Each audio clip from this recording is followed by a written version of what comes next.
Kalau bisa dilakukan, bukan hanya dosa digugurkan, tapi setiap hurufnya mempercepat terkabulnya doa kita di hadapan Allah Subhanahu wa taala. Ya.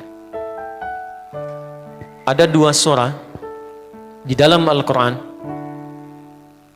yang bila 2 surah ini dibacakan, itu setiap hurufnya dihitung bisa berpotensi menggugurkan dosa sekaligus mengabulkan doa-doa yang dimintakan. Sepanjang doa itu baik untuk urusan dunia akhirat kita. Kalau salah satu kurang baik, diperbaiki oleh Allah. Misal, dunia baik tapi akhirat tidak, maka diperbaiki oleh Allah kepada yang lebih baik. Surat pertama Al-Fatihah, surah kedua Al-Baqarah. Ya. Sebelum doa baca tuh Al-Fatihah sama Al-Baqarah. Tapi Al-Baqarahnya tidak dari ayat yang pertama. Kepanjangan. Cukupkan di ayat 285 sampai ayat 286, 2 ayat terakhir. Hadisnya sahih. Kalau mau dikuatkan, biasanya banyak ulama memasukkan ayat 284. Ada yang sudah masuk ke dalam Ka'bah di sini? Hah? Ini informasi saja. Dan 3 ayat ini, Al-Baqarah 284, 285, 286, itu ayat yang dituliskan di dinding Ka'bah. Itu yang saat berhala dikeluarkan, gambar-gambar dihapus, itu ya, syair-syair diganti dengan ayat Quran sehingga jadi kain kiswah Ka'bah di luar. Itu ada sejarahnya. Yang di dalam pun dihiasi dengan hiasan ayat Al-Quran. Di antara yang dituliskan itu Al-Baqarah ayat 284, 285, 286. Intinya di 285 dan 286-nya. Tadi rakaat pertama yang saya bacakan dalam salat Isya. Hadisnya sahih. Itu spesial malaikat Jibril turun kepada Nabi Muhammad SAW mengabarkan kabar gembira siapa yang membiasakan membaca Al-Fatihah. Ya, kemudian 2 ayat terakhir di Al-Baqarah dari amanar rasulu sampai fansurna 'alal qaumil kafirin, tidaklah dia membacakan itu kecuali setiap hurufnya dijaminkan mengabulkan doa-doa yang dia mohonkan sepanjang benar doanya dan tidak diselimuti maksiat. Nih maaf ya. Ini saya minta maaf dulu nih.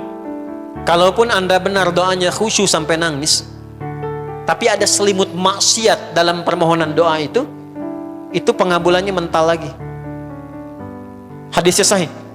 Thumma dzakara rajula yutilu as-safara ash'atha aghbara yamuddu yadayhi ila as-sama' fayaqulu ya rabb فقال رسول الله صلى الله عليه وسلم أن يستجاب لذلك فمطعمه حرام مشربه حرام ملبسه حرام وغذي بحرام فأن يستجاب لذلك. رواه مسلم. Nabi mengisahkan seorang lelaki menempuh perjalanan jauh. Awas, menempuh perjalanan panjang untuk ketaatan itu mempercepat doa dikabulkan 2 kali lipat dibanding orang biasa. Makanya kalau ada orang mau ke Mekah umrah, mau haji, titip doa. Ada yang mau beasiswa ke Madinah, ke Mekah, ke Al-Azhar, ke Mesir, titip doa.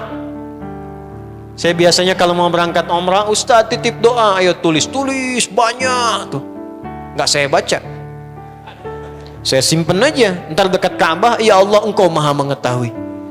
Ya, mohon kabulkan semua doa-doa ya dari teman-teman jamaah yang dititipkan dalam kertas yang telah mereka tuliskan itu.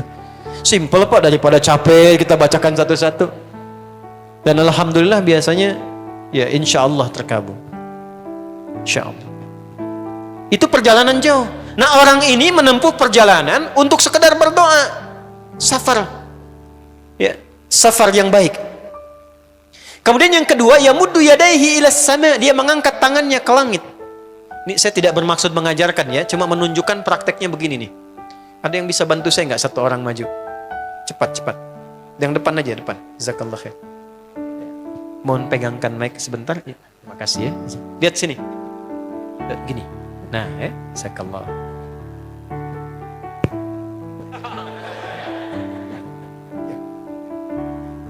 Nah, ini ya. Ini tangan. Lihat.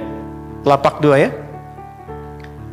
Berdoa itu sesuai porsinya dan ikuti caranya Nabi. Kalau doanya formal dalam sholat dan diikat dengan gerakan, jangan kreatif. ikuti seperti Nabi yang contohkan. Misal dalam salat, "Shallu kama ra'aitumuni usolli." Salatlah seperti kalian melihat aku salat. Nanti ada 3 posisi atau sampai 4 posisi dalam salat yang mempercepat terkabulnya doa. Posisi puncaknya sujud. Hadisnya sahih, "Inna ma aqrabal 'abdi min rabbih wa huwa sajidun fa aktsirud doa." Keadaan terdekat antara hamba dengan Rabbnya adalah saat sujud, maka perbanyak doa saat sujud. Tangannya posisi sujud begini, menempel. Jadi nggak usah begini. Oke? Begini. Nah, ini di luar sholat. Di luar sholat, kalau berdoa, tangan begini. Lihat baik-baik ya. Ini kitabnya agak banyak, bahasanya panjang, saya berikan yang simpelnya saja ya. Baik. Ini kan teman-teman telapak yang kanan, yang kiri ya. Padukan begini. Ya. Lalu setiap Anda kan pasti punya garis yang kanan dengan garis yang kiri. Ada kan? Itu membentuk keseimbangan. Awas, ini bukan ilmu otak-atik ya. Ini ada sanadnya nih. Pertemukan 2 garis itu sehingga seimbang tangan ini. Tuh. Ini masalah sederhana tapi poinnya penting sekali. Sudah? Cara yang pertama begini. Ini di luar salat dan bukan dalam posisi saat istisqa, saat minta hujan. Begini. Sudah? Pertemukan. Lalu letakkan sejajar dengan dada di sini. Ya. Jadi kalau dada itu ini posisinya, ini nahar di sini. Ini ada rongga dari bagian atas dengan perut, ada rongga kosong. Nah, ini yang disebut dengan sodrun di sini. Ya, kalau kita meletakkan telapak tangan saat sholat begini, letaknya di sini. Yang ini perut, yang ini nahar. Doa itu di sini. Jelas? Semakin kita memohon dengan lebih sangat, naikkan sedikit begini. Sudah? Kalau istisqa, minta hujan, agak lebih tinggi ke atas. Nah, ini cara mengangkat yang standar di sini untuk memohon. Jelas? Oke, jazakallah khair. Nah, ini orang ini dia mengangkat tangannya. Jadi melakukan perjalanan jauh, mengangkat tangannya, ya muddu yadaihi ilas sama. Orang yang berdoa dengan mengangkat tangan itu dijawab doanya oleh Allah lewat keterangan Nabi SAW, itu bisa al-kamakala 2 kali lebih cepat dibandingkan dengan orang yang tidak mengangkat tangan saat berdoa. Jadi Anda cuma sekedar doa dengan mengangkat begini, itu lebih cepat potensi dijawabnya dengan mengangkat doa. Ada seorang bertanya pada Nabi SAW, hadis sahih, "Ya Rasulullah, bagaimana pendapatmu dengan seseorang yang meminta kepada Allah dengan mengangkat tangan al-kamakala?" Lalu Nabi mengonfirmasi, bertanya balik, "Bagaimana kalau ada seseorang memohon kepada Anda dengan mengangkat tangannya?" "Pak, tolong Pak, tolong Pak, tolong." Gitu kan? Di depan rumah Anda 1 jam begitu, "Pak, tolong Pak." Kira-kira Anda beri atau tidak? Beri.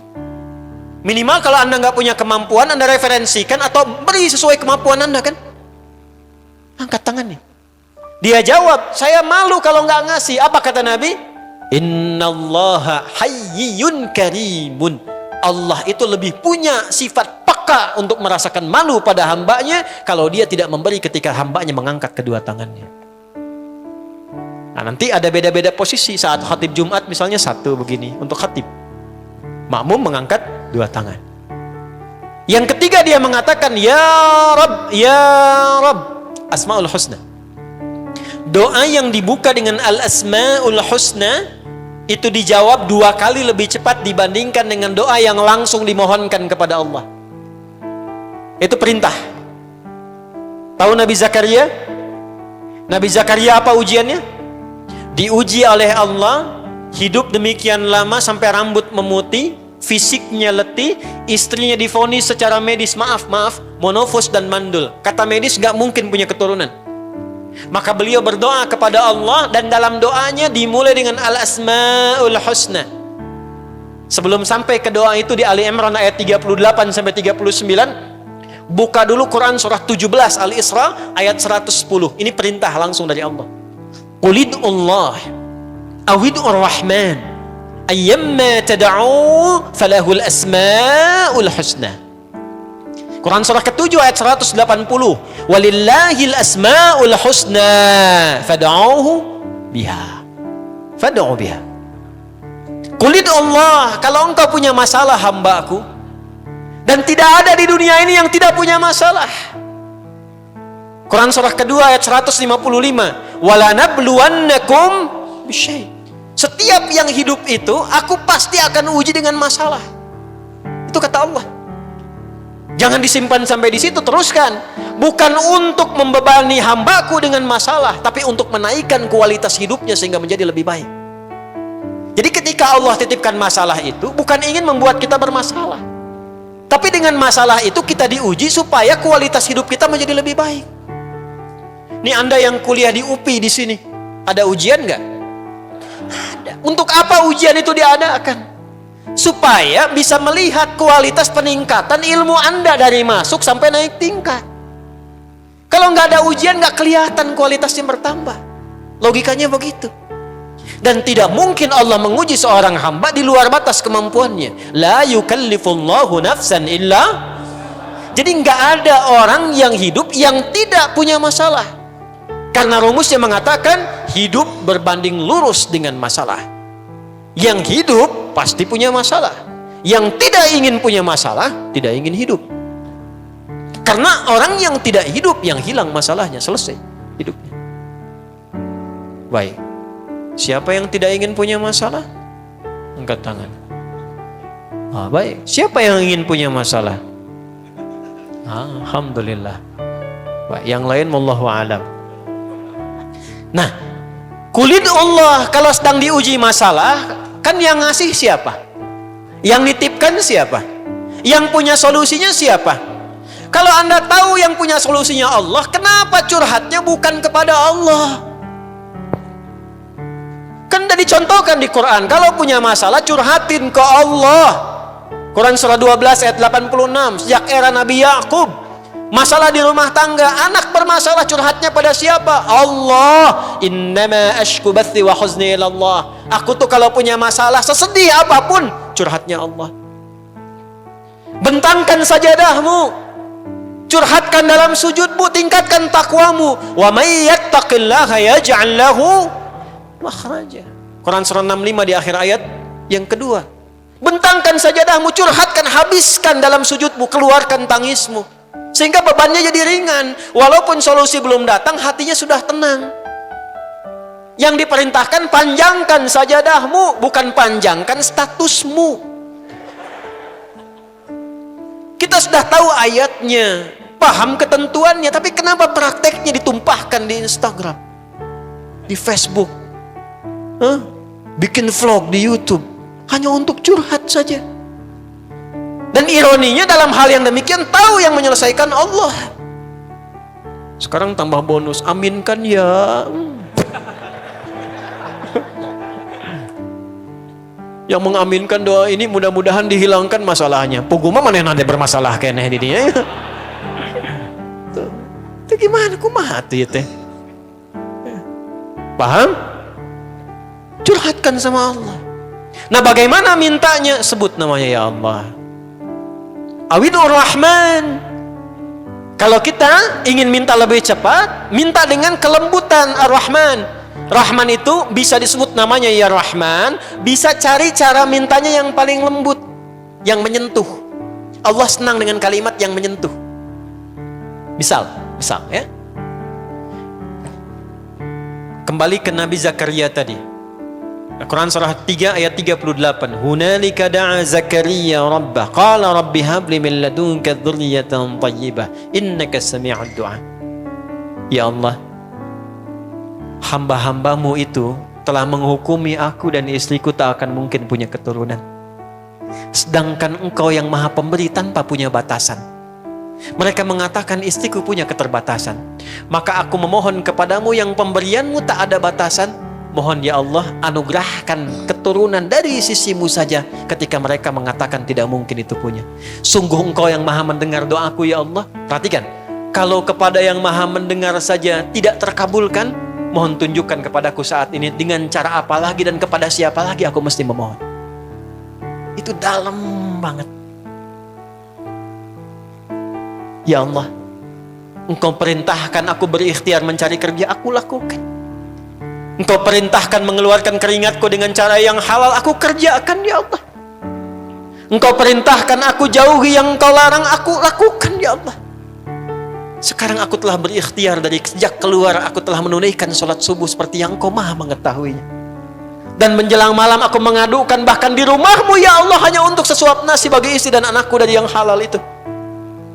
Aku telah melakukan apa yang Engkau perintahkan. Aku hanya memohon apa yang telah Engkau janjikan.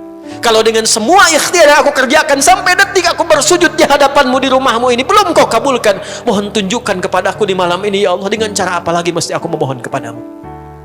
Minta. Pernah enggak begitu mintanya? Itu Rahman.